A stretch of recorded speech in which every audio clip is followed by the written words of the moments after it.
That's a great reading. It's a tough reading. It's a very challenging reading. About 20 years ago, I was a part of a group from Adelaide who visited Pukaja, Bernabella. There were 14 of us, being 6 adults and 8 younger people, and we went up there in preparation for the National Christian Youth Convention, which was about to be held in Adelaide. We went by invitation because they had about 14 young people they wanted to bring down to Adelaide, and they wanted them to meet some fellas from Adelaide before they came down. We spent about 5 days in Bernabella, and it resulted in something over 80 people coming to the National Christian Youth Convention in Adelaide that year. When we were there, I was asked at an hour's notice to run a Bible study in Cane Hall, for those who know Bernabella. And about 100 people turned up, most of them Pitjantjatjara, some with very little English, and of course us from Adelaide with very, very little or no Pitjantjatjara. And it was this text that I decided we would use for our Bible study. And we ended up doing dramas and reenacting this. And it was a very, very rich and fruitful time. And then later that evening, it spilled over into our Inma. Inma is the word for gathering. And that night was about a 4.5-hour gathering where the dramas were recreated and things really came alive. I was thinking that I would talk about that and preach about that and some of the learnings that came out of that and reflect on the scriptures. But in preparation, I came across another sermon written by someone else. And given the week that we're in and the referendum next Saturday, I just reckon that this other sermon is better than anything else I could share with you. So I'm actually going to do something that I haven't done before. And that is, rather than stand up and deliver a sermon of my own, I'm going to read someone else's sermon this morning, because I think it's really good. And it was the Reverend Radhika Sukurma White at Leichhardt Uniting Church, New South Wales, who first delivered this sermon in January 2020. I agree with what I'm about to share. I think it's very well said, and you might agree or you might disagree. We might be able to talk about that afterwards. It's called Stop Talking and Listen. One of the traps that the church often falls into in its preaching of the Bible is to paint Jesus as a sort of post-Jew. That is, someone who was raised in the Jewish faith, but who was rather more woke about everything, and who saw the world and humanity in a more sophisticated way than his home community. This lends itself to an anti-Semitic view in the church, when we assume that by following Jesus, we are similarly more woke and sophisticated in thinking and theology than those backward Jewish people. Think about the normative way that we read scripture. Jesus following Jews? Good. Pharisee Jews, Sadducee Jews, Zealot Jews? Bad. Gentiles? Ugh. These are unconscious biases that shape how we read the stories of scriptures. But the truth is that Jesus was fully and completely a Jew, living and interacting as a Jewish man. Mary and Joseph raised Jesus to be a man of Jewish faith, to attend synagogue, to listen to rabbis, to follow the Torah, and so on. And to be raised Jewish in the time of Jesus, when Jerusalem was under the rule of Rome, was to be raised to be proud of one's Jewish heritage. Adonai is on our side, Psalm 118. And justice will come to our oppressors, Psalm 103. Thank God that we are Jews, Deuteronomy 14. The longer Jesus' community was in this situation of oppression and subjugation, the more they would have self-identified as God's chosen, God's beloved, worthy of God's grace. To self-differentiate from others, it would have been easy to self-identify as chosen, as opposed to non-Jews, that is, Gentiles. This is just a short hop, skip and jump from concluding that non-Jews are to be avoided, despised and shunned. This is racism. Race is a social construct that people use to organise social life, and it exists everywhere. The concept of race is the way one community structures material relationships, economical, social and political, on the basis of skin colour. It's a part of the way different societies value some bodies and allow them to have more privileges than others. Men more than women, white skins more than black, able-bodied more than disabled, Jews and Gentiles. One way that this played out in Jesus' time was adherence to laws around kosher food and who Jews can and cannot eat with. These laws were crucial. They were crucial components of their endeavours to maintain a distinctive Jewish identity in their pluralistic Greco-Roman world. And it's into such a set of understandings that the Canaanite woman, or in Luke's version, the Syrophoenician woman, speaks. She's come to Jesus not seeking a meal, but seeking help to heal her daughter who is tormented by a demon. But Jesus paid her no attention, while his disciples urged him to dismiss her as they would a mosquito. Jesus tries by saying that his ministry is only to his own people, but this doesn't placate or shame her enough to leave. So then, sharing food, being such a major symbol of the boundaries that separated her as a Gentile, and separated her as a Gentile woman from him as a Jewish man, that quickly becomes a metaphor for the negotiation of their relationship. It's not fair to take the children's food and throw it to the dogs. Yikes. It sounds shockingly offensive to our ears, but it probably wouldn't have raised an eyebrow at the time. The understanding was that the gifts of God are for the chosen people of God, and those gifts were dishonoured if they were shared with those who were considered not worthy, the outsiders, the excluded, the excommunicated. Remember too, Canaanites were first peoples on that land. The woman's ancestors inhabited the land that Jesus lives, works and worships on before the Israelites came out of Egypt and colonised these lands. Who do we identify with in this story? As we reflect and mourn the vast differences in opportunity and health between first and second peoples in Australia. Friends, I encourage us this morning to identify with Jesus, which is usually a pretty heady, ego-boosting feeling, but not today. Our primary school curriculums, our federal laws, our Centrelink and dole systems, our healthcare systems, and so on, place us as second peoples. They place us as second peoples, as chosen, superior, more worthy, more useful, and in the worlds of Animal Farm, more equal than first peoples. Subconsciously or consciously, we are raised to give thanks for white Australia, for the opportunities gained through colonisation and the flicking away of first peoples as we would a pesky mosquito. We are complicit in or actively promote systems that place us in the land of opportunity and fair go and place first peoples somewhere else, out of sight and mind.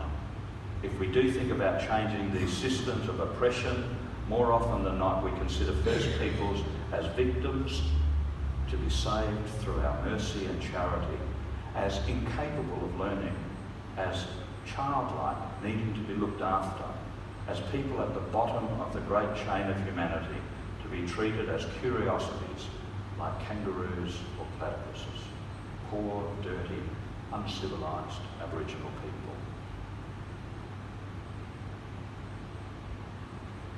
We, all of us, second peoples, are Jesus in this story. But that's not the end of today's gospel story. The Canaanite woman answered him. She's an amazing woman. She answered him, "Yes, Lord, yet even the dogs eat the crumbs that fall from their master's table." In that culture, the woman has taken a huge risk here. First, she's a First Nations Gentile. That's a problem. She's a woman. That's a problem. Facing a Jewish male rabbi whose ancestors occupied her people's land for centuries.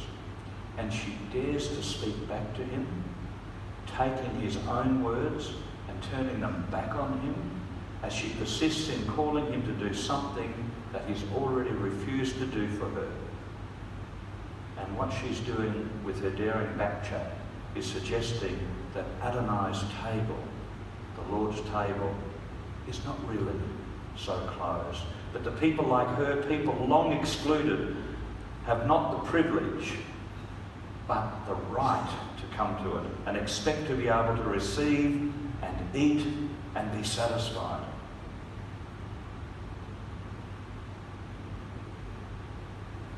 And Jesus says to her,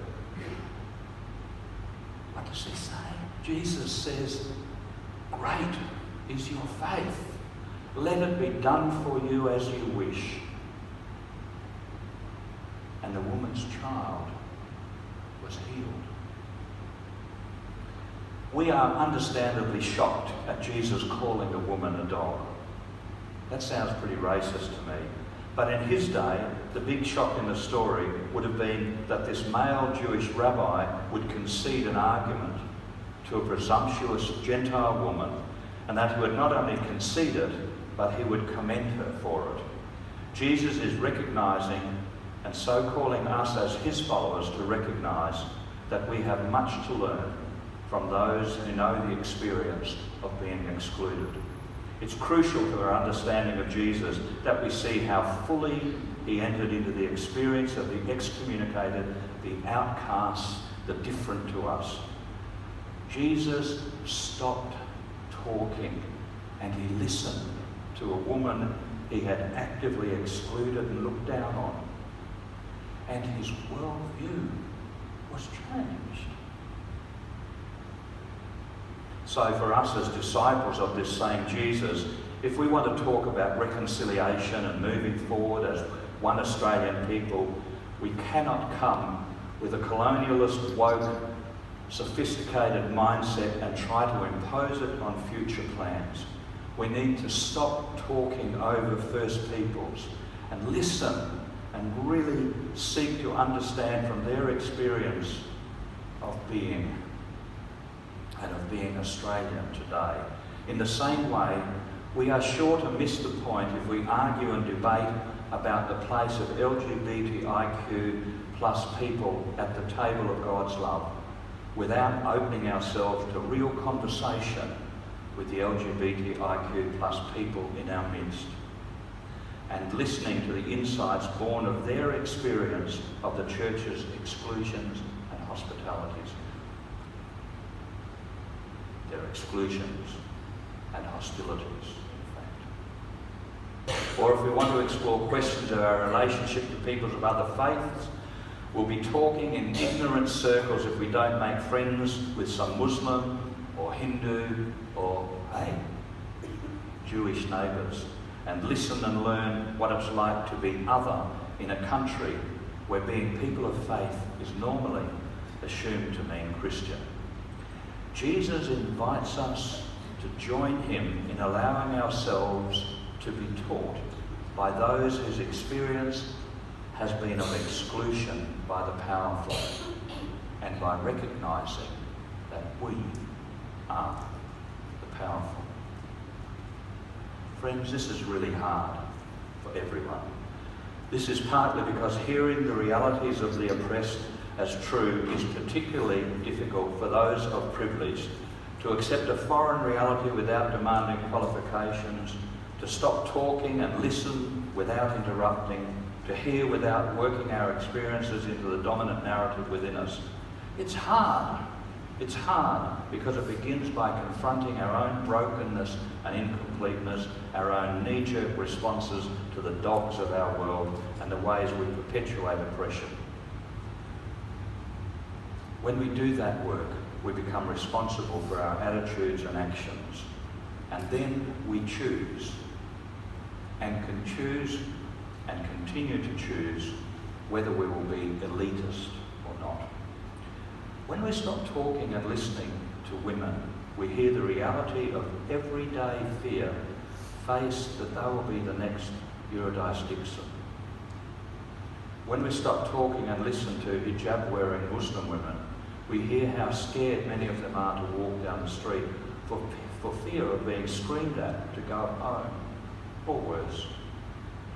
When we stop talking and listen to African American people, we hear the stories of generations of race relations. Slavery defined blacks as less than human. Jim Crow laws define them as second-class citizens, and the present mass incarceration in the United States is a crisis that defines them as criminals. Closer to home, when we stop talking and listening, we hear how policies of assimilation, the refusal to acknowledge First Peoples' lives in the Australian Constitution, the stolen children, these name them as non-people who should disappear, and the mass incarceration of Aboriginal people, and the excuse for the intervention, name them as criminals.